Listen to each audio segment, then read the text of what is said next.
আসসালামু আলাইকুম। SSC 2027 exam ব্যাচে তোমরা যারা আছো, তোমাদের ফিজিক্স কোশ্চেন যেটার পরীক্ষা তোমরা অলরেডি দিয়েছো, তো সেটার সলভ ক্লাস নিয়ে আমরা আসলাম। তো সলভ ক্লাস আসলে দেখি।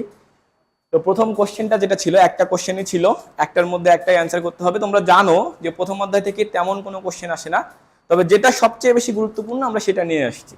তো এর মধ্যে থেকে আমরা সলভ করব। আসো দেখি, বেশি বকবক না করি। তো এখানে বলা হচ্ছে যে রাশেদ তার সদ্য কেনা একটা স্কেল দিয়ে পেন্সিলের দৈর্ঘ্য পরিমাপ করে বলল পেন্সিলটির দৈর্ঘ্য 11.73 সেন্টিমিটার। তার বন্ধু বলল, বন্ধু সুজন, কাল ওই পরিমাপ সঠিক নাও হতে পারে। বললো কি, ওই পরিমাপ সঠিক নাও হতে পারে। রাশেদ বলল যে এই স্কেল দিয়ে কয়েকবার পরিমাপ করে সে একই ফলাফল পেয়েছে। তারা শিক্ষকের কাছে গেলে শিক্ষক তাদের 0.005 সেন্টিমিটার ভার্নিয়ার ধ্রুবক বিশিষ্ট ভার্নিয়ার স্কেল ব্যবহার করতে বললেন। রাশেদ ভার্নিয়ার স্কেলের সাহায্যে সঠিক দৈর্ঘ্যটা পরিমাপ করে দেখলো। তো আমরা একটু জুম আউট করি। হ্যাঁ, ক নম্বর কোশ্চেন, ভার্নিয়ার ধ্রুবক কাকে বলে? তো ভার্নিয়ার ধ্রুবক কাকে বলে, এই কোশ্চেনের অ্যান্সারটা একটু দেখি। তোমরা খাতা কলমে তুলে নিতে পারো, আমি জাস্ট বলে দিচ্ছি। প্রধান স্কেলের ক্ষুদ্রতম এক ভাগের চেয়ে ভার্নিয়ার স্কেলের এক ভাগ কতটুকু ছোট, তা পরিমাপকে ভার্নিয়ার ধ্রুবক বলে। অর্থাৎ প্রধান স্কেলের ক্ষুদ্রতম এক ভাগের চেয়ে ভার্নিয়ার স্কেলের এক ভাগ কতটুকু ছোট, তার যে পরিমাপ, সেটাকেই বলা হবে ভার্নিয়ার ধ্রুবক। খ নম্বর কোশ্চেন বলছে, দেখো, কোন রাশির পরিমাপ প্রকাশ করতে, কোন রাশির পরিমাণ প্রকাশ করতে এককের প্রয়োজন হয় কেন? আচ্ছা, কোন রাশির পরিমাপ প্রকাশ করতে এককের প্রয়োজন হয় কেন? এখন আমি তোমাদের এখানে বললাম একটা দুইটা জিনিস প্রশ্ন করি, যে মনে করো আমি তোমাকে বললাম আমার উচ্চতা 5, এবং আমি এখান থেকে বললাম আরেকটা কোশ্চেন বললাম আমার বাড়িও 5। কি বুঝলা?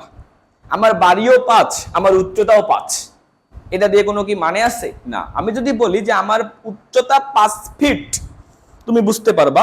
এবং আমি যদি বলি আমার বাড়ি এখান থেকে 5 কিলোমিটার, তুমি তাও বুঝতে পারবা। যখন আমি একক ব্যবহার করলাম না, তখন কি তুমি বুঝতে পারছো?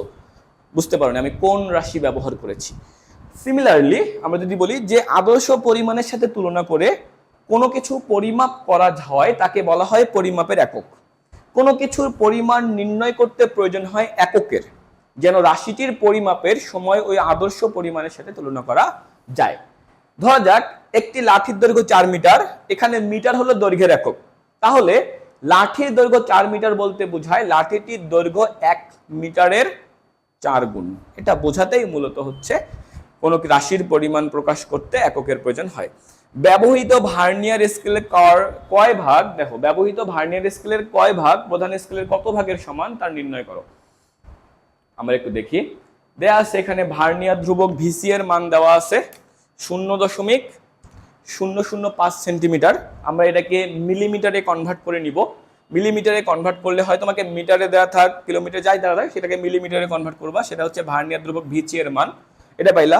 এস এর মান দেওয়া আছে, এস হচ্ছে প্রধান স্কেলের এক ভাগ ভার্নিয়ার স্কেলের কত ভাগের সমান, সেটা দেওয়া আছে 1 মিলিমিটার।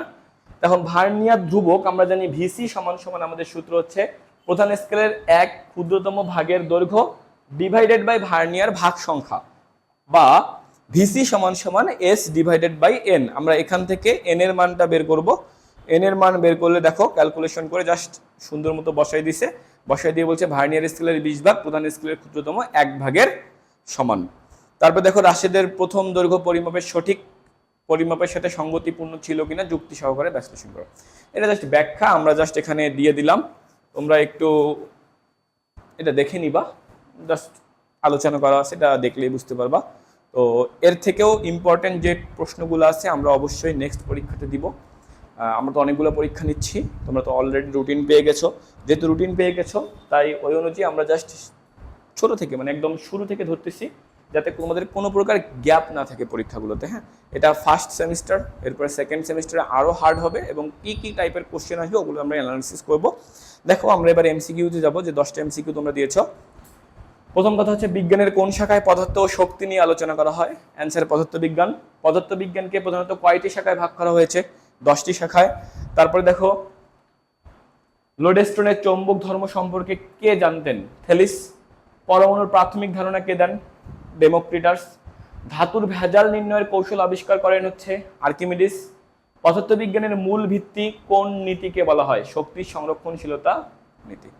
এগুলো কিন্তু নয়, বল বিকৃতিকরণ নীতি, বল বৃদ্ধিকরণ নীতি, লিভারের নীতি, আর্কিমিডিসের নীতি, এগুলো কিন্তু নয়। হ্যাঁ, জাস্ট পদার্থবিজ্ঞানের মূল ভিত্তি বলা হয় শক্তি সংরক্ষণশীলতা নীতি।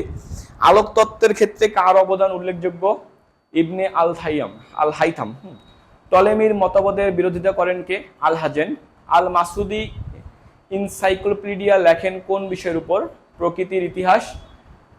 বায়ুকালের উল্লেখ পাওয়া যায় কোন বইয়ে? বায়ুকালের উল্লেখ পাওয়া যায় কোন বইয়ে? এটা হচ্ছে প্রকৃতির ইতিহাস বইয়ে পাওয়া যাচ্ছে, এটা হবে অ্যান্সার। জেনারেল আপনারা এগুলো কিছুই না। তো আশা করি এই এমসিকিউ গুলো তোমরা দেখবা এবং এই টাইপের এমসিকিউ গুলোই সলভ করার ট্রাই করবা। আমরা আরো পরীক্ষা নিব দীর্ঘায়িত করে, একদম লাস্ট মুহূর্তে গিয়ে তোমাদেরকে টোটাল পুরো বই মিলে 200 এমসিকিউ রেডি করে দিব। ওখান থেকেই কোশ্চেন তোমরা এসএসসিতে কমন পাবা। মোটামুটি 90+ মার্ক তোমরা ক্যারি করতে পারবো ওই টাইপগুলো করলেই। ওকে, তো অবশ্যই পেজটাকে ফলো করবা এবং টোটাল সমস্ত ক্লাসগুলো তোমরা করে নিবা। ঠিক আছে, আল্লাহ হাফেজ।